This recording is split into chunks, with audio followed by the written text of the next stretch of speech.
Hello friends, आज की video में हम देखेंगे पॉलिनेशन, जिसमें टाइप्स ऑफ पॉलिनेशन और एजेंट ऑफ पॉलिनेशन क्या है। इसमें आपके नीट से भी ऑब्जेक्टिव के बहुत सारे क्वेश्चन बनते हैं और बोर्ड एग्जाम के तो होते ही हैं। तो आइए देखते हैं पहले इसमें कि टाइप्स ऑफ पॉलिनेशन क्या है। तो पॉलिनेशन मतलब क्या होता है कि जो मेल रिप्रोडक्टिव जो गैमेट्स हैं पॉलन ग्रेन, उसका फीमेल पार्ट जो है स्टिग्मा वहां तक पहुंचना, ये कहलाता है पॉलिनेशन। ठीक है, तो ये किस किस मेथड से पहुंचता है, तो ये दो प्रकार से पहुंचता है। पहला है सेल पॉलिनेशन, दूसरा क्रॉस पॉलिनेशन। सेल पॉलिनेशन में ये भी दो टाइप का होता है, ऑटोगेमी एंड गैटेनोगेमी। यहाँ पर सेल्फ मतलब की है कि सेम फ्लावर, एक ही प्लांट में जो फ्लावर है, तो ये ऑटोगेमी, ऑटो मीन्स होता है सेल्फ, है ना। तो यहाँ पर ऑटोगेमी मतलब है कि सेम फ्लावर, अगर हम देखें कि ये एक फ्लावर है तो ये इस तरह से, तो इसमें यहाँ पर है स्टिग्मा, स्टाइल एंड ये ओवरी हो गया।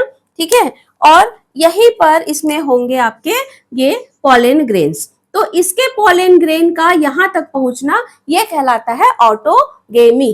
ठीक है, सेम फ्लावर का ही मेल गैमेट और फीमेल गैमेट का फ्यूजन। ठीक है, गैटेनोगेमी ये है different flower of same plant. Plant तो एक ही है लेकिन फ्लावर अलग अलग है। जैसे अगर हम देख रहे हैं कि यहाँ पर एक फ्लावर है एक ही प्लांट का, ये अलग ब्रांच हो गया, ये अलग ब्रांच है, लेकिन इसमें फ्लावर क्या है, अलग अलग है ना। तो यहाँ पर ये है स्टिग्मा, स्टाइल एंड ये ओवरी। तो मान लो कि ये दूसरा फ्लावर है, ये ए फ्लावर है, ये बी है, इसका जो पॉलन ग्रेन है वो इसके दूसरे बी के स्टिग्मा पर आकर के फ्यूज हो रहा है, तो ये कहलाता है गैटेनोगेमी, एक ही प्लांट के। ठीक, दूसरा जो है क्रॉस पॉलिनेशन, और इसका नाम याद रखेंगे, इसको कहते हैं जीनोगैमी। ठीक है, तो क्रॉस पॉलिनेशन जो है ये दो अलग अलग फ्लावर तो होंगे ही, लेकिन यहाँ पर प्लांट भी अलग अलग होंगे, लेकिन स्पीशीज सेम होगी। जैसे कि अगर हम रेड फ्लावर देख रहे हैं, मान लिए रेड रोज देख रहे हैं, या जो हेलियंथस है, सनफ्लावर है, तो एक प्लांट ये हो गया, एक यहाँ पर कोई दूसरा प्लांट है इसी का, सनफ्लावर का। तो यहाँ पर क्या होगा कि इसका जो स्टिग्मा है, इसके स्टिग्मा पर ये दूसरा प्लांट है, इसका पॉलन ग्रेन आकर के यहाँ पे फ्यूज होगा, तो इसे हम कहते हैं क्रॉस पॉलिनेशन। क्योंकि अगर स्पीसीज सेम नहीं होगी तो वो तो लेगा ही नहीं, पॉलन पिस्टल जो इंटरेक्शन होता है वो होगा ही नहीं, है ना। तो ये क्या रिसेप्टर्स होते हैं, ये अपने ही जो प्लांट है, अपने ही स्पीसीज है, उसी के पॉलन ग्रेन को स्टिग्मा एक्सेप्ट करेगी, दूसरे स्पीसीज के प्लांट के इस पॉलन ग्रेन का नहीं करेगी। ठीक है, तो ये यहाँ पर है क्रॉस पॉलिनेशन, यानी कि सेम स्पीशीज के दो डिफरेंट प्लांट के बीच पॉलिनेशन होता है, तो ये कहलाता है क्रॉस पॉलिनेशन।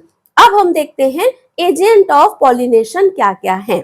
आइए चलो तो देखते हैं हम एजेंट ऑफ पॉलिनेशन। तो एजेंट कौन कौन से हैं, दो प्रकार के होते हैं, एक होता है बायोटिक एजेंट, एक होता है एबायोटिक एजेंट। एबायोटिक एजेंट में क्या होगा कि कौन फैलाएगा, तो विंड है और वाटर है। ठीक है, तो पहला जो है विंड पॉलिनेशन, तो ये कहलाता है एनिमोफिली। हमको इसको याद रखना है बेटा कि विंड पॉलिनेशन तो जनरली बोलते हैं, वो समझ में ही आ जाता है, लेकिन अगर एनिमोफिली कहेगा तो हमको नहीं समझ में आएगा। इसलिए हमको बायो के टर्म्स को स्पेशली ध्यान देना है और याद रखना है कि विंड जो पॉलिनेशन है इसे हम एनिमोफिली कहते हैं। ठीक है, example coconut palm, date palm, ये होते हैं। अब जो हवा से फैलने वाला जो पॉलन ग्रेन है, तो क्या होगा उसमें, तो भाई सिंपल सी बात है, इसमें किसी एनिमल का वो नहीं है कि एनिमल को अट्रैक्ट करना है, या ऐसा कोई बात तो है नहीं कि स्मेल से, कलर से। तो ये क्या होता है, ये कलरलेस होता है, ऑर्डरलेस होता है, क्योंकि हवा से फैलना है इसको। नेक्टरलेस होता है, नेक्टर की जरूरत नहीं है कि उसके कारण कोई इसके पास बर्ड्स वगैरह आए। ठीक है, पॉलन ग्रेन कैसे होंगे, तो डस्टी होंगे, लाइट वेट होगा और विंग्ड होंगे, ताकि उसमें उड़ने के लिए, एक जगह से दूसरी जगह हवा में फैलने के लिए उसमें स्पेशल फीचर्स होते हैं। ठीक है, तो ये हमको याद रखना है। ठीक, दूसरा जो है वाटर पॉलिनेशन, इसको वाटर को हम क्या कहेंगे, हाइड्रोफिली। ठीक है, अब ये हाइड्रिला, जोस्टेरा, वेलिस्नेरिया जो एक्वाटिक प्लांट है उनमें वाटर से होगा।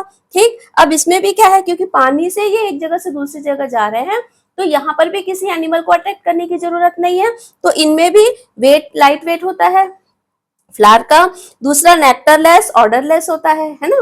तो हमको ये सब चीजें याद रखनी है। ठीक, ये तो हो गया आपका एबायोटिक, जो कि वाटर और विंड से होता है। दूसरा है बायोटिक। अब बायोटिक, बायो मीन्स लाइफ, तो जो एनिमल्स हैं, इंसेक्ट हैं, इनके द्वारा फैलेगा। ठीक है, पॉलिनेशन होगा। तो ये कौन कौन से हैं? पहला है जूफिली। जो मीन्स सभी एनिमल आ जाते हैं इसमें ना, जूफिली में, बाय एनिमल्स। ठीक है, तो ये आपके बर्ड्स भी हो सकते हैं, इंसेक्ट भी हो सकते हैं, सब इसमें आ जाएंगे। दूसरा है एंटोमोफिली। एंटोमो मतलब होता है आपका इंसेक्ट।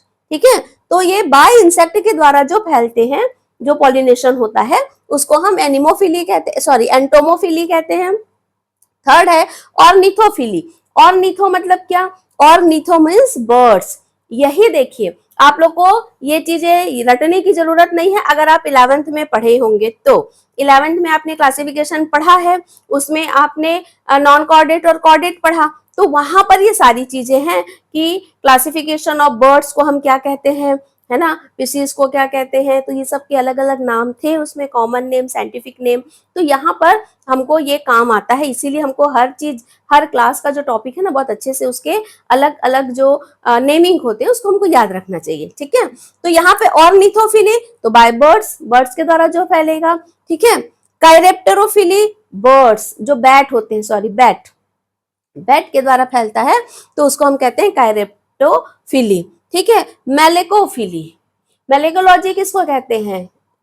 मोलस्का जो होते हैं उसमें जो आपके स्नेल वगैरह आते हैं, यूनियो आते हैं, उनको हम कहते हैं मेलेकोलॉजी, उनकी स्टडी को। तो मेलेकोफिली मतलब बाय स्नेल, स्नेल के द्वारा, क्योंकि गार्डन स्नेल होते हैं ना, जो गार्डन में रहते हैं, तो इनके द्वारा भी पॉलिनेशन होता है। ठीक है, तो ये हो गया आपके बायोटिक पॉलिनेटर्स कौन कौन से हैं, और एबायोटिक पॉलिनेटर्स जिसमें कि विंड और आपका वाटर है। ठीक है, बस इतना ही हमको करना है पॉलिनेशन में, कि टाइप्स क्या है और इसके एजेंट कौन है, इनका एग्जाम्पल क्या है।